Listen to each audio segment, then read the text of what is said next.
अस्सलामुअलैकुम। आज हम बात करेंगे स्नीज़िंग। जब हमें कोई छींकें आती हैं तो हमें कहना चाहिए अल्हम्दुलिल्लाह। अकॉर्डिंग टू साइंस साइंस ये कहती है जब हमें छींकें आती हैं तो हमारे दिमाग की वृद्धों में रुकावट आ जाती है। इसी हवाले से कुरान मजीद में इरशाद है लाइन शकरतुम लअज़ीज़न्नकुम, अगर तुम मेरी नेमतों का शुमार करोगे तो मैं तुम्हें और ज़्यादा नेमतों से नवाजूँगा।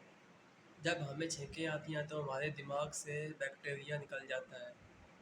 नबी करीम सल्लल्लाहु अलैहि वसल्लम का इरशाद है कि बीमारी आई है तुम्हें पाक करने के लिए। इंसान के जिस्म में रोज़ाना लामहदूद बैक्टीरिया पैदा होते हैं, कुछ इंसान के दिमाग तक चले जाते हैं। तो हमें बुखार इसलिए होता है कि ये बैक्टीरिया हमारे दिमाग में चले जाएं और हमारे दिमाग को डैमेज ना कर सकें।